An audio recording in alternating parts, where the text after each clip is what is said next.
Hello everyone, कैसे हैं सारे बच्चे। आई होप आप सभी बहुत बढ़िया होंगे एंड बहुत अच्छे से पढ़ाई भी कर रहे हैं। आज की क्लास में हम यहाँ पे लेक्चर नंबर 5 पढ़ेंगे, जिसमें लिंकेज एंड रिकॉम्बिनेशन को देखेंगे। लास्ट क्लास में मैंने आपको डाई हाइब्रिड क्रॉस कराया था। उस क्रॉस में हमने ये देखा था कि मेंडल को कैसे ये चीज़ समझ में आई कि जब वो दो कैरेक्टर्स की बात करते हैं, दो कैरेक्टर्स यानी कि दो जीन्स और एक जीन में दो अलील, तो अलग अलग जीन्स के अलील अपने अलग अलग ट्रांसफर हो रहे थे। ठीक है, तो उनको कुछ पेरेंट के जैसे कैरेक्टरिस्टिक्स भी मिले और उनको कुछ नॉन पेरेंटल कैरेक्टरिस्टिक्स भी मिले, इसलिए उन्होंने इंडिपेंडेंट असॉर्टमेंट कहा। लेकिन यहाँ पे अगर मैं इसको क्रोमोसोम्स के ऊपर बनाती हूँ, जब हमने शुरू में अलील्स को क्रोमोसोम पे बना के कंसेप्ट को समझा था, अगर मैं उसको क्रोमोसोम से बनाती हूँ तो दोनों जीन्स को अलग अलग क्रोमोसोम पे बनाऊंगी, तभी वो इंडिपेंडेंटली असॉर्ट होंगी, यानी वो अलग अलग सेग्रीगेट होगा। लेकिन अगर वो दोनों जीन्स एक ही क्रोमोसोम में होते, तब मेंडल को क्या गारंटी है कि यही क्रॉस मिलता। So Mendel was very lucky कि उनको यही रिजल्ट्स मिल रहे थे, क्योंकि हमेशा जो उनके जीन्स थे वो दो अलग अलग क्रोमोसोम्स थे। नाउ अब यहाँ पे आती है क्रोमोसोमल थ्योरी ऑफ इनहेरिटेंस। इस थ्योरी में मेंडल्स की लॉ को एक्सप्लेन करते हैं। बहुत सारी चीज़ें आई और उसके बाद अंडरस्टैंड किया, क्रोमोसोम्स को समझा गया, उसका बिहेवियर समझा गया और देखा गया कि अरे ये तो वैसे ही काम कर रहा है जैसे मेंडल की जीन्स। जैसे मेंडल ने कहा था गैमीट्स बनते समय सेग्रीगेट होते हैं एलील्स, यहाँ पे भी क्रोमोसोम डिवाइड ही तो होता है, हाफ हो जाता है। कि जैसे अगर एक्स और वाई क्रोमोसोम है फादर का, तो जब उसके गमीट बनेगा, स्पर्म बनेगा, तो स्पर्म में तो 23 क्रोमोसोम्स भी होते हैं, तो होमोलोगस क्रोमोसोम अलग अलग हो जाते हैं। तो जैसे एक्स और वाई है, तो एक स्पर्म में एक्स होगा, एक स्पर्म में वाई होगा, दोनों तो नहीं होंगे क्रोमोसोम एक स्पर्म के अंदर, तो दे सेपरेट, दे सेग्रीगेट। तो यहाँ पे उन्होंने बोला कि मेंडल वॉज राइट। उन्होंने जो जीन्स की बात करी, जो फैक्टर्स टर्म वो इस्तेमाल कर रहे थे, वो पेयर्स में प्रेजेंट थे और ये बिल्कुल अलग होते हैं। और इसी चीज़ को उन्होंने एक्सप्लेन किया कि गैमीट्स बनते समय मियोसिस का प्रोसेस होता है, जहाँ पे पहले तो आपके क्रोमोसोम आधे हो जाते हैं और ये क्रोमोसोम अलग अलग हो जाते हैं, जिसकी वजह से आपको जो गैमीट है उसमें कुछ कैरेक्टर्स आ सकते हैं, कुछ नहीं आ सकते, वगैरह वगैरह। फिर जो गैमीट जिसके साथ मिलेगा वैसा जाइगोट बनेगा और जो अलील उसके पास आएंगे उसके हिसाब से यहाँ पे उसका फेनोटाइप होगा। चलिए, तो मैं आपको ये एक्सप्लेन भी करूंगी अभी। क्रोमोसोमल थ्योरी ऑफ इनहेरिटेंस बेटा ये स्टेट करता है कि genes are found on the specific location on the chromosomes. Walter and Sutton and Boveri ने, इन्होंने एक चीज इंपॉर्टेंट है इसका ईयर, 1902 में ये थ्योरी बताई। इन्होंने बोला कि जो जीन्स होते हैं, जो एक्चुअली मेंडल के फैक्टर्स हैं, ये और कहीं नहीं लेकिन एक्चुअली क्रोमोसोम के ऊपर ही पड़े हुए हैं और इनका बिहेवियर वैसा ही होता है ड्यूरिंग मियोसिस, और ये एक्सप्लेन करता है मेंडल की लॉ ऑफ इनहेरिटेंस। अब देखिए, इसको मैं आपको ऐसे समझाती हूँ कि जैसे मेंडल ने कहा था कि एक पेरेंट कैपिटल टी, दूसरा पेरेंट स्मॉल टी।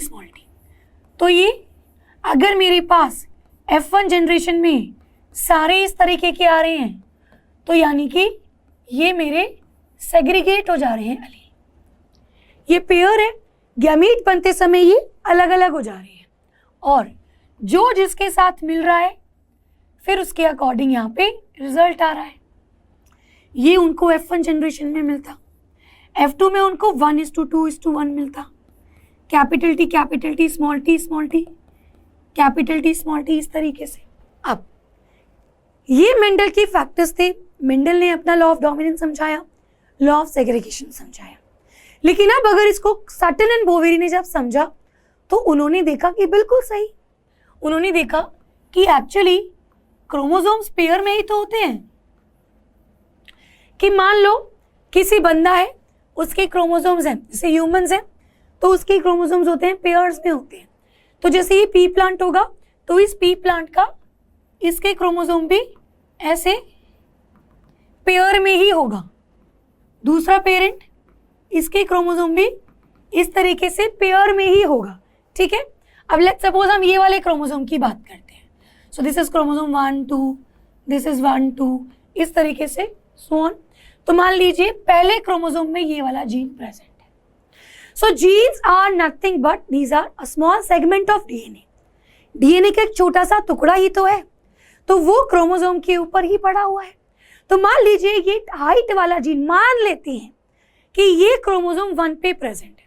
तो जब मैं यहाँ पे बात कर रही हूं इस पेरेंट की, तो इसका मतलब है ये वाली चीज कि actually these are present here. फिर आपको पता है मियोसिस होती है, तो मियोसिस कैसे होगी.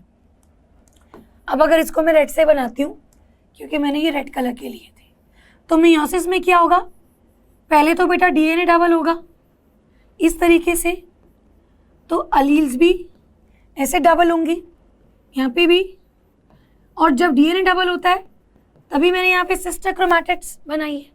ठीक है. फिर आपको पता है कि मियोसिस 1 होती है,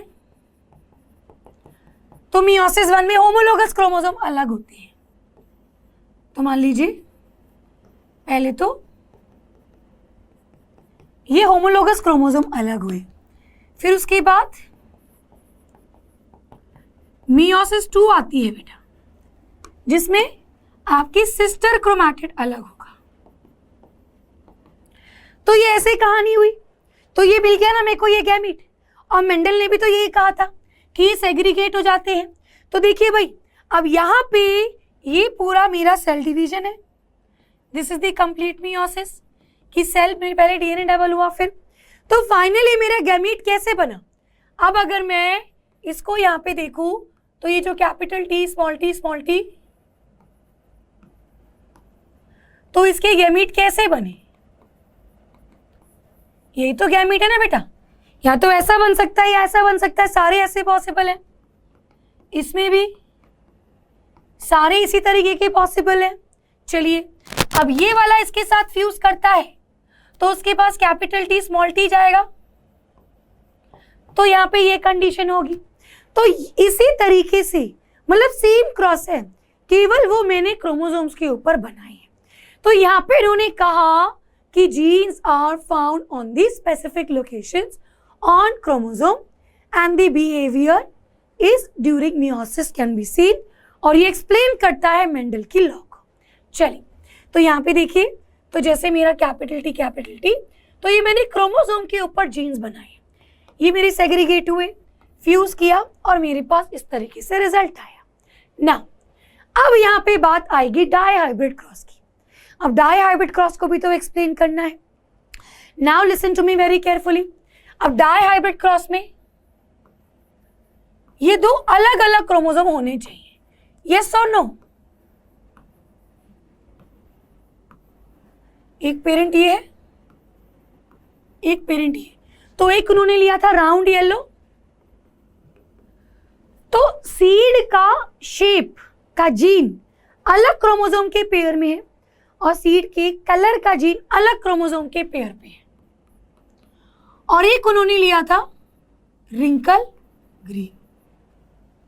अगर ये मेरे सेम में प्रेजेंट होते, मतलब ये ऐसी कंडीशन है, अगर ये ऐसा होता बेटा कि यहां पे प्रेजेंट होता, तब उनको 9:3:3:1 नहीं मिलता. So Mendel was very lucky. Mendel के बाय चांस जो जीन वो देख रहे थे वो प्रेजेंट ही अलग अलग क्रोमोसोम में थे. अब देखिए, तो यहाँ पे फाइनली गैमीट्स वगैरह बनेंगे, डीएनए में ये सब कुछ होगा, तो मेरे पास कैसे आएंगे. अब मान लो सारे के सारे गैमीट्स इस तरीके के ही होंगे, इनके पास भी सारे के सारे गैमीट्स इस तरीके का ही होगा. सॉरी, गैमीट्स में तो आधे बनाने. ठीक है. अब जब ये वाला गैमीट इसके साथ फ्यूज करेगा, तो अब देखिए,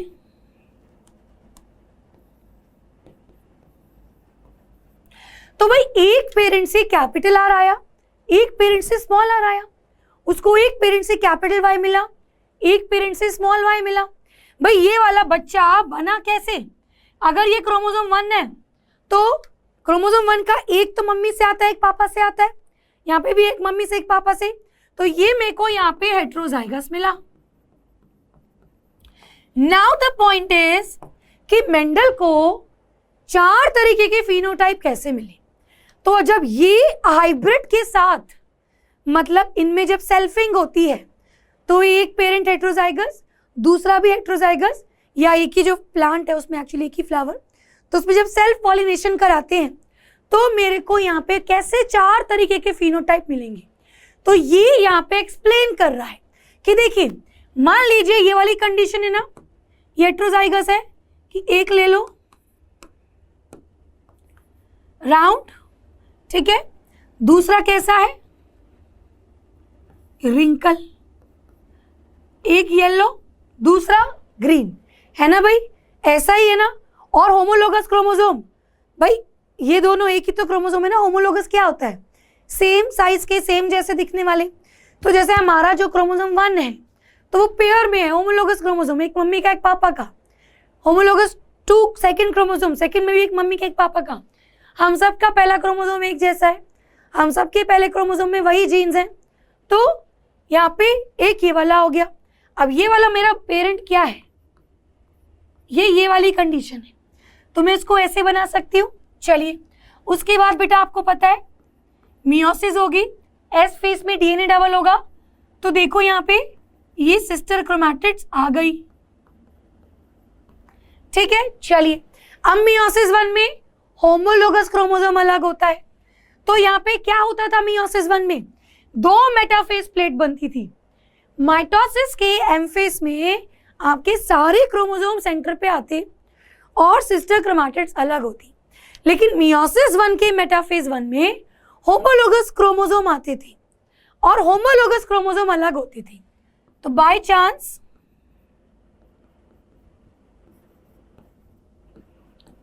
ये वाले इधर चले गए, ये वाले इधर, तो यहाँ पे क्या हो गया, आर आर कैपिटल वाई इधर आ गया और स्मॉल आर स्मॉल वाई इधर आ गया। अब मियोसिस 2 हुई तो उसके बाद ये ऐसे गैमीट बनाएगा और ये ऐसे, यानी बेटा ये गैमीट पॉसिबल है और ये गैमीट पॉसिबल है। अब और गैमीट भी तो पॉसिबल थे, एक कैपिटल आर के साथ स्मॉल वाई भी था और एक स्मॉल वाई के साथ कैपिटल आर भी था। तो ऐसा भी तो हो सकता है कि ये दोनों एक साथ गए हैं, ठीक है। ऐसा भी तो हो सकता है कि ये दोनों एक साथ जाएं और ये दोनों एक साथ जाएं। तो यहां पे देखिए बेटा, हो सकता है ये एक साथ जा रहा है, या हो सकता है ग्रीन इधर चला गया और रेड इधर, और ये दोनों एक साथ जा रहे हैं। तो ये कुछ कंडीशन ऐसी है, अगर मैं इसको यहां पे बनाऊं तो मेरे पास क्या था, capital R capital Y small, अच्छा सॉरी, एक राउंड था, एक रिंकल था, एक येलो था, एक ग्रीन था। अब जरूरी नहीं है मैंने सेम ऐसे ही वाले यहाँ पे भी सिंबल बनाए हो, मैं आपको यहाँ पे दोनों फिर से समझा रही हूँ। तो 2 पॉसिबिलिटीज है मेरे पास कि मेरे पास जब ये पेरेंट है तो उसका गैमीट कैसा, उसका क्रोमोसोम कैसा होगा, कुछ इस तरीके से, उसको दोनों पेरेंट से एक एक अलील मिला है, ठीक है। ये मेरे डबल हो गए। चलिए, अब यहां पे क्या हुआ, आर आर कैपिटल वाई एक साथ आ गया, तो आर वाई, ठीक है। स्मॉल आर स्मॉल वाई एक साथ आ गया, तो मेरे पास कैसे गैमीट बना, एक ये वाला गैमीट और एक ऐसा गैमीट मिला। अब अगर मैं इधर यहां पे देखूं तो हो सकता है ये ऐसे अरेंज हो गया हो कि ऑरेंज और रेड एक साथ चला गया हो, तो मेरे पास ये था, ठीक है। तो ये मेरे पास ये एक साथ आ गया, तो उस तरीके से कैपिटल आर स्मॉल वाई के साथ आ गया और स्मॉल आर के साथ कैपिटल वाई आ गया। तो यहां पे मेरे को एक ये गैमीट मिला और एक ये गैमीट मिला। तो इस तरीके से मेरे पास 1 2 3 4 4 तरीके के गैमीट्स हैं और 16 तरीके के मेरे को जीनोटाइप मिल रहे थे और उस हिसाब से मेरे को यहाँ पे 4 फिनोटाइप मिले।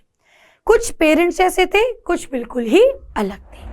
तो यहाँ पे ये मेरी एक्सप्लेन करती है chromosomal theory law of independent assortment को। चलिए अब बेटा यहाँ पे पैरेललिज्म क्या है, तो क्वेश्चन आपके पास एग्जाम में डायरेक्ट आता है कि what is the parallelism between chromosome and genes. So यहाँ पे देखिए बेटा, chromosomal are also referred transferred from one generation to other, ठीक जैसे जीन्स भी ट्रांसफर करता है एक जनरेशन से अदर। चलिए नंबर ऑफ क्रोमोसोम फिक्स होते हैं, जैसे हमारे पास 46 है 23 पेयर, तो उसके ऊपर जितने जीन्स हैं वो भी फिक्स होंगे।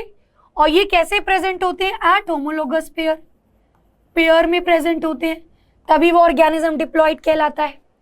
अच्छा, एक क्रोमोसोम यहाँ पे फादर से मिलता है और एक यहाँ पे मदर से मिलता है। सेल डिवीजन के पहले ये पूरा डबल होता है, तो जैसे ये जब डबल होगा तो सारे के सारे जीन्स भी डबल होंगे, पूरी सिस्टर क्रोमैटिड आती है, so the alleles are also get replicated. फिर वो सेपरेट होते हैं ड्यूरिंग डिवीजन।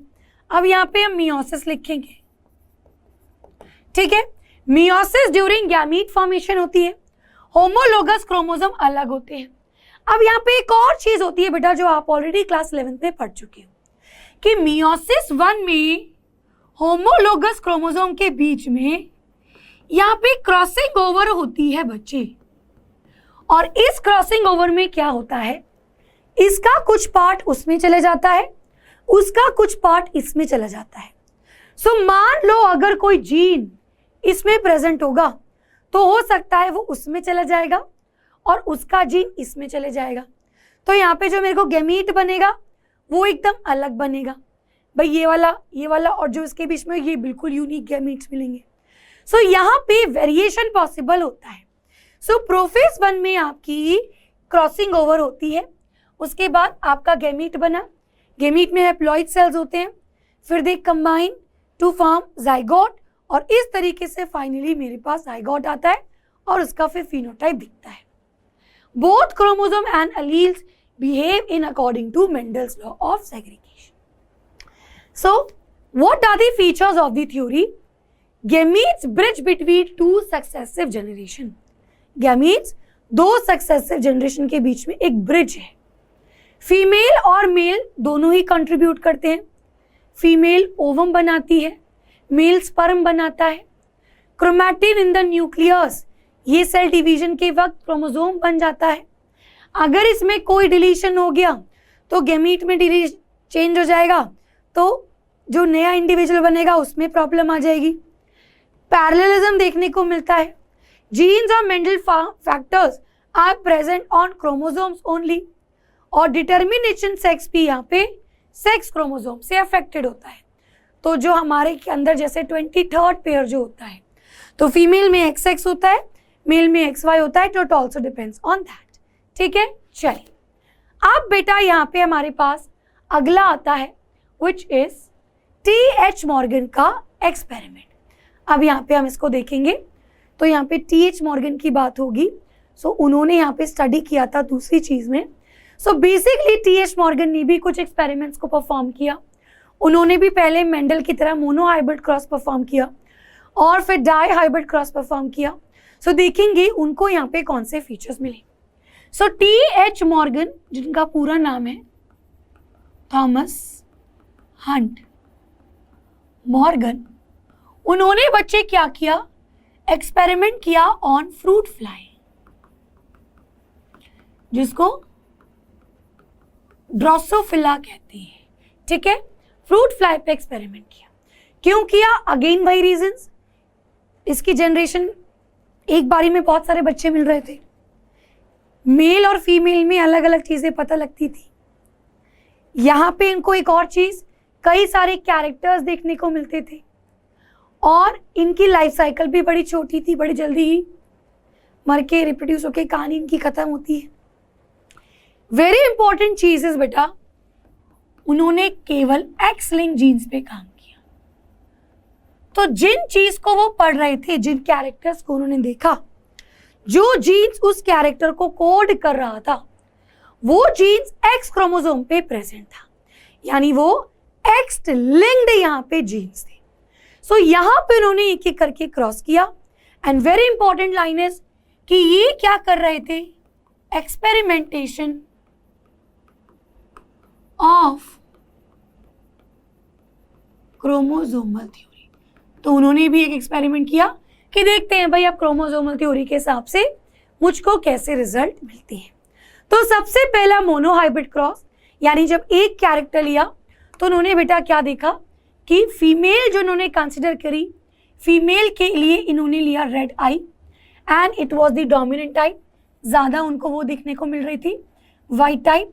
और मेल उन्होंने कैसा कंसिडर किया, सफ़ेद आंखों वाला। अब यहाँ पे एक चीज़ देखेंगे बेटा कि जब मैं इसको क्रोमोसोम्स में बनाती हूँ तो इसको हम कैसे डिनोट करते हैं। सो यहाँ पे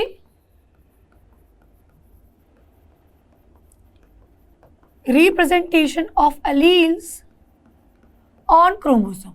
तो अब हम नॉर्मल मेंडल जैसा क्रॉस नहीं बनाएंगे, अब हम क्रोमोसोम पढ़ रहे हैं। सो हम क्या करते हैं, जो भी हमारा रेसेसिव है और डोमिनेंट है उसको कैसे लिखेंगे। तो मान लीजिए जैसे रेसेसिव इज वाइट, जैसे रेसेसिव इज रेड मान लो, ठीक है, या ऐसा करो जो अभी क्रॉस करने वाले हैं उसी को लेते हैं। मान लो recessive is white eye colour, ठीक है, और dominant is red eye colour, ठीक है। अब क्योंकि हम जीन्स जो मॉर्गन के थे it was only on x chromosome, तो हम एक्स क्रोमोसोम में ही बनाएंगे। तो अगर मैं यहाँ पे फीमेल की बात करूं और मेल की बात करूं तो फीमेल के पास बेटा 2 एक्स क्रोमोसोम होते हैं ड्रोसोफिला में,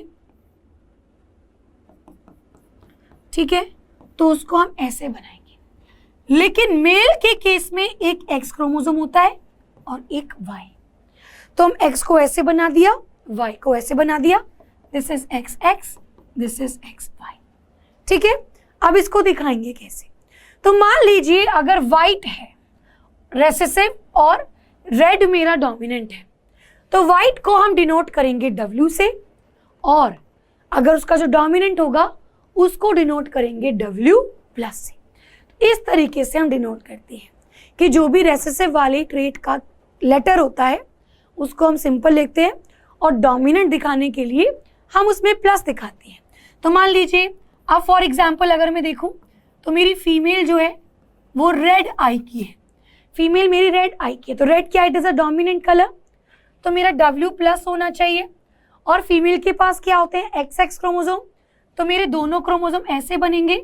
तो अगर मेरी ट्रू रेड आई है, यानी अगर इसके पास दोनों ट्रू है, यानी इसके पास सारे के सारे केवल रेड के अलील हैं, तो मेरा कुछ इस तरीके के बनेगा, इस तरीके से बनाएंगे। अगर मैं बनाऊंगी कि ये मेरी फीमेल हेट्रोजाइगस है, कि मान लो हेट्रोजाइगस फीमेल है और रेड कलर की आंखें हैं, तो फीमेल के पास अगेन एक्स क्रोमोसोम होते हैं, तो 2 एक्स क्रोमोसोम बनाऊंगी। रेड है तो मेरा W+ आएगा, हेट्रोजाइगस है तो यानी 2 अलील अलग अलग, तो यानी इसके पास एक वाई है। अब क्योंकि मेरा जो डोमिनेंट है तो वो मुझे यहाँ पे दिखेगा। अगर मैं मेल के केस में दिखाऊंगी तो मान लो मेल को मैं वाइट आई दिखा रही हूँ, या मेल को अगर मैं रेड आई दिखाऊंगी, तो मेल के केस में हम ऐसे क्रोमोसोम बनाएंगे, ठीक है, एक एक्स और एक वाई,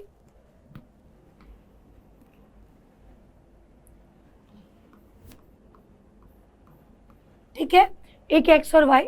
तो मेल अगर रेड आई है यानी डोमिनेंट, तो देखिए मैं W+, और अगर वाइट आई है तो W। अब मैं वाई क्रोमोसोम के ऊपर नहीं बना रही, क्यों, क्योंकि हम जो क्रोमोसोम की बात कर रहे हैं वो क्रोमोसोम मॉर्गन ने एक्स क्रोमोसोम के ही बारे में कहा था। मतलब उन्होंने जितने कैरेक्टर्स पढ़े, जो जीन्स उसको कोड करता था वो केवल एक्स क्रोमोसोम में ही प्रेजेंट था। तो सभी जीन्स को हम केवल एक्स क्रोमोसोम में बनाएंगे, हम उसको वाई क्रोमोसोम में नहीं बनाएंगे। सो दिस इज हाउ हम उसको रिप्रेजेंट करते हैं। सो अब यहाँ पे देखेंगे, अब मैं आपको बताती हूं कि नाउ जब उसने फीमेल ली तो फीमेल के ऐसे, मेल का ऐसे बनाएंगे। फीमेल की क्या है, रेड आई डोमिनेटली और ट्रू लिया होगा तो दोनों में W plus W plus. Male white eye है तो W। अब गैमीट कैसे बनेंगे, इस तरीके से ये वाले गैमीट बनेंगे। अब अगर ये इसके साथ फ्यूज करेगा तो मैं यहां पे बना रही हूं तो एक W प्लस और एक W, ठीक है। चलिए अगर ये वाला उसके साथ फ्यूज करेगा तो W प्लस और ये Y, ये वाला इसके साथ W प्लस W और ये वाला इसके साथ W प्लस Y। अब देखिए ये मेरी फीमेल है और एक तो मेरा रेसेसिव है W, लेकिन मेरे पास डोमिनेंट भी है, तो ये मेरी रेड आंखों वाली फीमेल हो गई। ये X और Y है तो ये मेल है बेटा, लेकिन W प्लस है तो रेड आई वाला मेल हो गया। ये मेरे पास W प्लस W, लेकिन जो डोमिनेंट है वो तो रेड और दोनों X, तो ये फीमेल, और ये मेरे पास रेड वाला मेल, तो उनको भी मेंडल जैसा मिला। अब यहाँ पे डिफरेंस इतना था कि वहाँ पे मेल फीमेल हम नहीं देख रहे थे, हम केवल उसके ट्रेट को पढ़ रहे थे। यहाँ पे क्लियरली आपको देखने को मिल रहा है कि हमेशा आपको मैंने रिप्रोडक्शन वाले चैप्टर में भी पढ़ाया है कि सेक्स डिटर्मिनेशन में 50% चांसेस लड़का होने के होते हैं, 50% चांसेस लड़की होने के होते हैं, ठीक है। चलिए अब ड्रोसोफिला के अंदर भी जो सेक्स डिटर्मिनेशन होता है वो ह्यूमन जैसा ही होता है, 50% चांसेस लड़के, 50% चांसेस लड़की, क्योंकि लड़के के पास X और O, Y नहीं, सॉरी X और Y होता है और लड़की के पास X और X होता है। तो यहाँ पे मेरे पास 2 लड़की मिली और 2 मुझे लड़के मिले, लेकिन क्योंकि मेरा जो कलर डोमिनेंट था F1 जनरेशन में ऑल मुझको रेड मिली। So red red red red, F1 generation में ऑल वर रेड, ठीक है। चलिए अब इसकी F2 जनरेशन निकालेंगे। सो देखिए लड़कियां सारी कैसी थी, हेट्रोजाइगस लड़कियां हैं रेड आई, सारी की सारी लड़कियां यही है, तो ये मेरी फीमेल और लड़का भी रेड आई है, ठीक है। चलिए देखिए दोनों लड़कियां ऐसी हैं, दोनों लड़के ऐसे हैं। अब हम दिस इज पेरेंट 2, अब इसकी ब्रीडिंग कराएंगे तो मेरे पास ये गैमीट्स बनेगा, यहाँ पे मेरे पास ये गैमीट बनेगा, ये इसके साथ गया तो W प्लस W प्लस, ये इसके साथ W प्लस Y, ये W प्लस W और ये W Y। अब देखिए यहाँ पे क्या मिला, ये मुझे मिली रेड फीमेल, ये मुझे मिला रेड मेल, ये मुझे मिला रेड फीमेल और ये मुझे मिला वाइट मेल। ना यहां से हम क्यों हम ये बोल रहे हैं कि हम एक्स क्रोमोसोम पे ही बनाएंगे। एक्चुअली उन्होंने देखा कि मेंडल का क्रॉस मोनोहाइब्रिड में बिल्कुल सही था। अभी भी बेटा 75% रेड थे और 25% रेसेसिव वाला यानी वाइट, तो यहाँ पे 3:1 ये कहानी थी। लेकिन very important to know that लड़का मुझे जरूर वाइट मिला, लेकिन लड़की बेटा हमेशा रेड मिली। तो इसीलिए उनको ये चीज समझ में आई कि कुछ तो लड़की के एक्स क्रोमोसोम से रिलेटेड इस रेड आई वाले जीन से कुछ रिलेशन है। तो तब ये चीज उन्होंने समझी कि ये जो जीन है ये केवल एक्स क्रोमोसोम पे ही है। लड़की के पास 2 एक्स क्रोमोसोम होते हैं और जब रेड डोमिनेंट होगा तो एक के पास भी अगर रेड होगा तो वो मेरी लड़की लाल आंखों वाली ही होगी। लड़के के पास एक एक्स और वाई होगा तो वाई में तो प्रेजेंट नहीं होगा, दूसरे एक्स में अगर डब्ल्यू होगा यानी व्हाइट वाला जीन तो वो व्हाइट निकलेगा, अगर रेड वाला जीन हुआ तो वो रेड। लेकिन लड़की यहाँ पे हमेशा मेरे पास या तो होमोजाइगस होगी या मेरे पास हेट्रोजाइगस में भी लाल आंखें और होमोजाइगस में भी लाल आंखें। वाइट आंखों वाली फीमेल तो मैंने ली ही नहीं, तो उसकी हम यहाँ पे बात ही नहीं करेंगे। सो ये बेटा उनका यहाँ पे इन्होंने समझा कि अभी तक तो मेंडल सही कह रहे थे, उन्होंने ये और क्रोमोसोम में भी समझ लिया।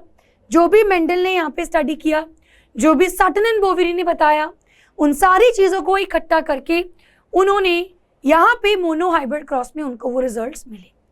लेकिन अब यहाँ पे कहानी अलग हो गई थी जब वो डाई हाइब्रिड क्रॉस पढ़ रहे थे। यहाँ पे बेटा बहुत ही स्ट्रेंज चीज उन्होंने देखी कि उनको यहाँ पे 9:3:3 रेशो 1 नहीं मिला। उन्होंने दूसरा क्रॉस किया, दूसरे क्रॉस पे भी उनको 9:3:3 रेशो नहीं मिला। तो यहाँ पे उन्होंने फिर कुछ कंक्लूजन्स निकाली। अब उस कंक्लूजन को पढ़ने के लिए हम डाई हाइब्रिड क्रॉस बनाएंगे। सो अब की बार उन्होंने क्या किया, जो फीमेल थी, जो मेल था, उसको अलग लिया। तुम फीमेल का ऐसे बनाते हैं, मेल के ऐसे बनाते हैं, ठीक है। फीमेल उन्होंने ली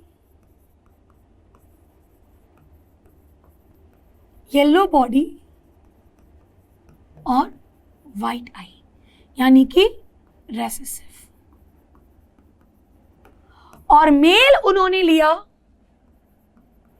ब्राउन बॉडी जो कि डोमिनेंट रेट था और रेड आई जो कि डोमिनेंट रेट था।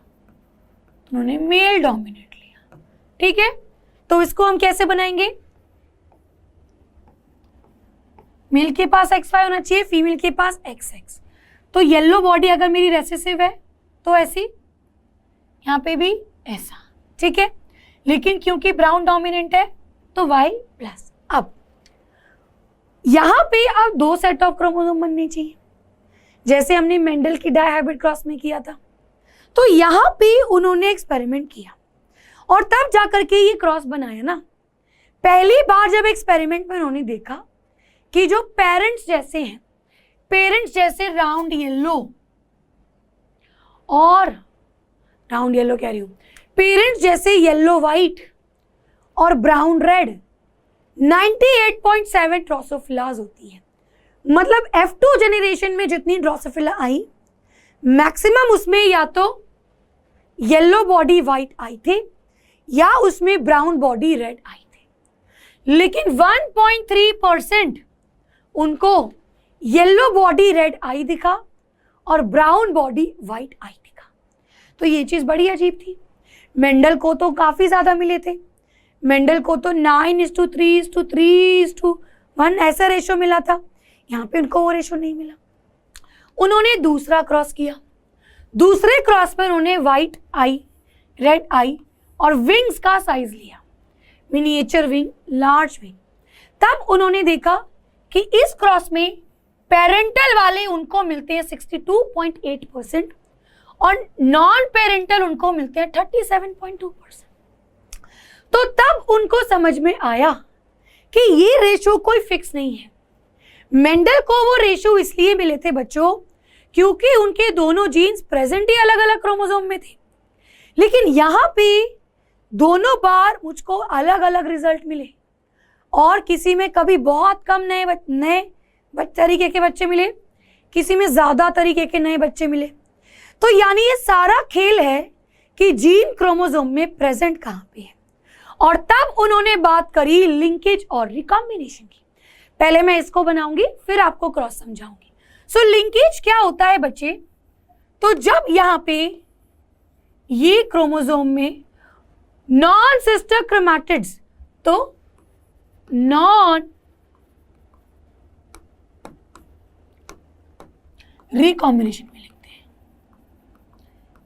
जो नॉन सिस्टर क्रोमैटिड होती है किसके, होमोलोगस क्रोमोसोम की, ऑफ होमोलोगस क्रोमोसोम, कि भाई non sister chromatids of homologous chromosome के बीच में जब क्रॉसिंग ओवर होता है तो हमको कुछ ऐसा रिजल्ट मिलता है।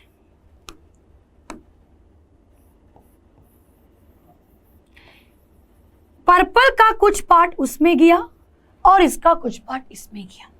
अब मान लो बेटा जो मेरे पास जीन पास होंगे, जैसे यहां पे A और B है तो इधर भी A और B होगा, और अगर इसका बनाऊंगी C और D, सी और डी। तो क्योंकि मेरे ए और बी बहुत पास पास थे, तो जब इसके बीच में एक्सचेंज हुआ, पर्पल का कुछ पार्ट रेड में गया, तो ए और बी दोनों साथ साथ चले गए।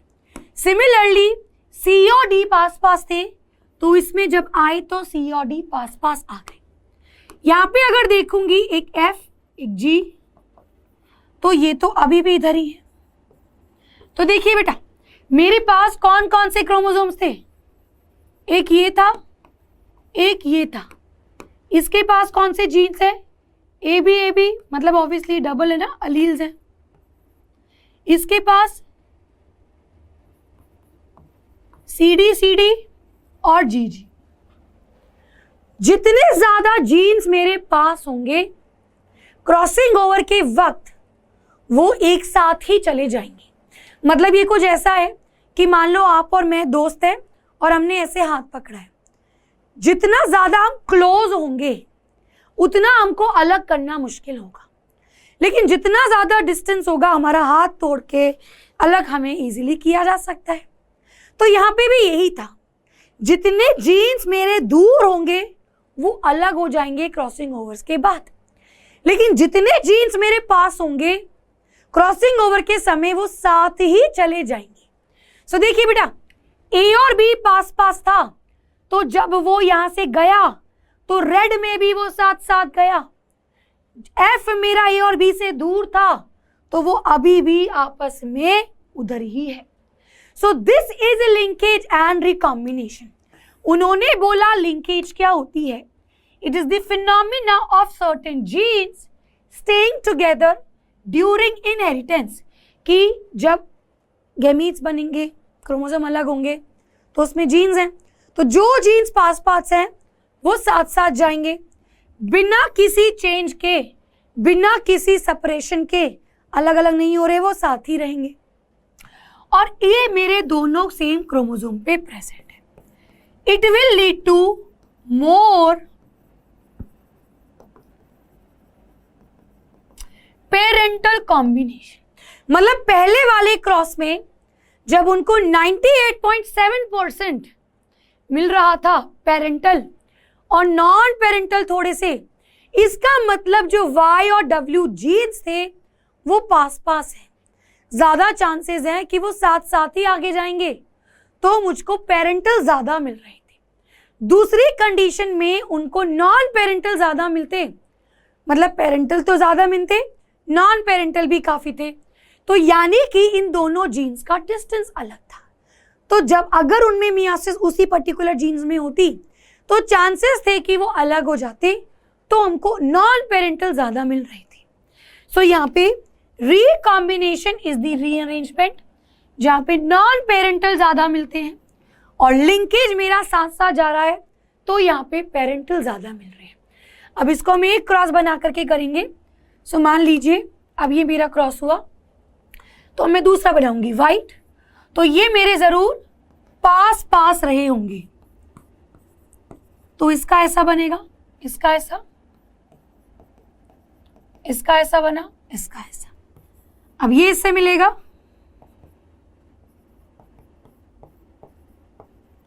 तो ये कैसी हुई? ब्राउन और रेड फीमेल।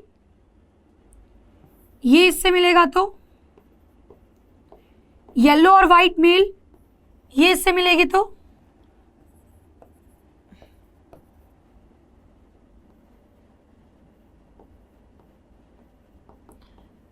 ब्राउन और रेड फीमेल, और ये इससे मिलेगा तो येलो व्हाइट मेल। ठीक है, तो अब मुझको कैसे मिलते हैं? येलो व्हाइट मेल मिलता है और ब्राउन रेड फीमेल हेट्रोजाइगस, तो इसका क्रॉस बनाते हैं। तो पेरेंट्स 2 मेरे कैसे हैं?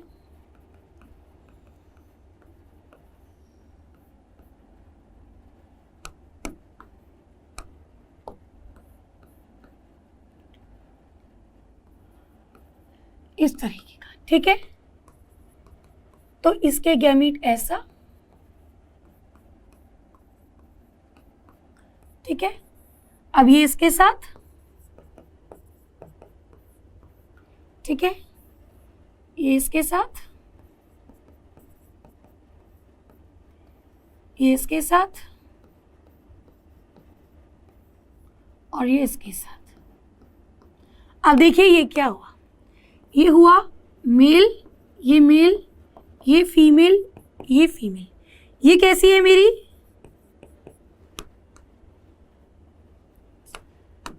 ये हमारा इरेज हो गया बेटा, इसको दोबारा से एक बार बना देते हैं, कोई बात नहीं। तो फीमेल मेरी सारी इस तरीके की हेट्रोजाइगस,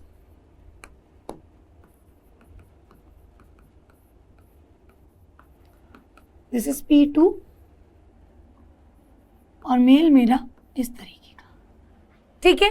चलिए अब ये गैमीट्स बने, मेल का गैमीट एक Y या एक ऐसा, तो ये इसके साथ, इसके साथ, इसके साथ और इसके साथ। तो देखिए बेटा, ये जब उसके साथ तो Y plus W plus YW, ये उसके साथ तो Y plus W plus Y chromosome, ये मेरा YW, और ये उसके साथ YW, ये ठीक है। तो ये मेरा हुआ मेल, ये मेरा हुआ male, this is female, this is female. ये फीमेल कैसी है, ब्राउन बॉडी और येलो, हाँ रेड आई, ब्राउन बॉडी और रेड आइड फीमेल, ठीक है। ये मेल कैसा है, brown body and red eyed male. ये फीमेल कैसी है, वाइट बॉडी, वाइट आई और येलो बॉडी फीमेल। और ये कैसा है, ये भी येलो और वाइट मेल। तो पेरेंट्स हमने कैसे लिए थे, पेरेंट्स हमने दो तरीके के लिए थे कि या तो ब्राउन और रेड होगा या येलो और वाइट होंगे। तो हमको सारे के सारे लड़का लड़की ऐसे ही मिले, पेरेंटल ही मिले। तो नॉन पेरेंटल कैसे मिले होंगे, जो मियोसिस में वेरिएशन आता है। तो यहाँ पे देखिए कि ये मेरा W प्लस ये YW, ठीक है। अब आपको पता है मियोसिस में क्या होता है, सिनेप्सिस जाती है होमोलोगस क्रोमोसोम में, तो ये तो होमोलोगस नहीं होता X और Y, तो इनके बीच होगा, तो यहाँ पे एक्सचेंज हो गया। तो मान लो अब ये ऐसा हो गया,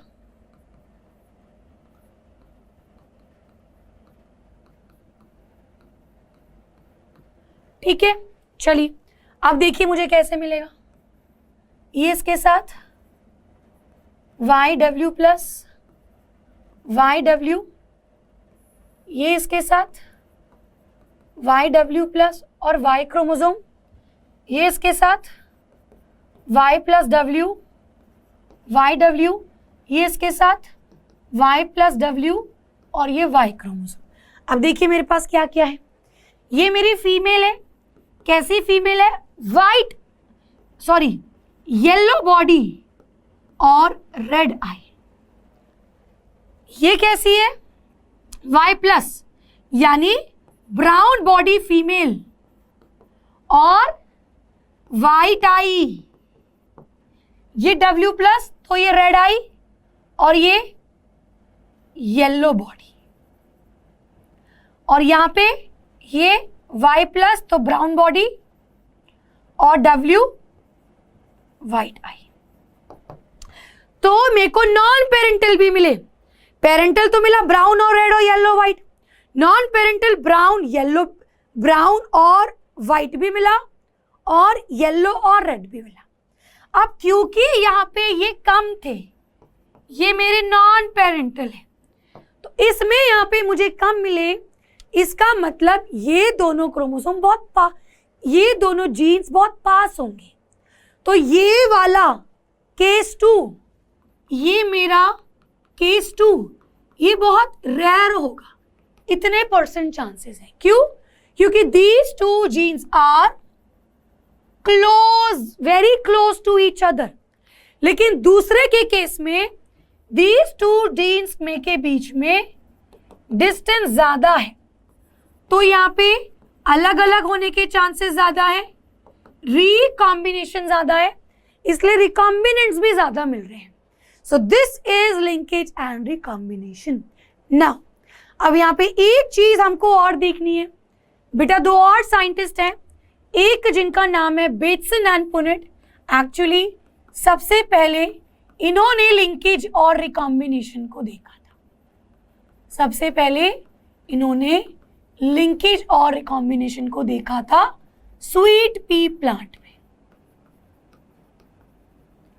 और उस प्लांट का नाम क्या है? ओडोरेटस, लथाइरस ओडोरेटस। ठीक है, चलिए। और टीएच मॉर्गन ने नाम दिया था लिंकेज और ड्रोसोफिला में बताया था। Clear? So with this thing हमारा ये पार्ट होता है।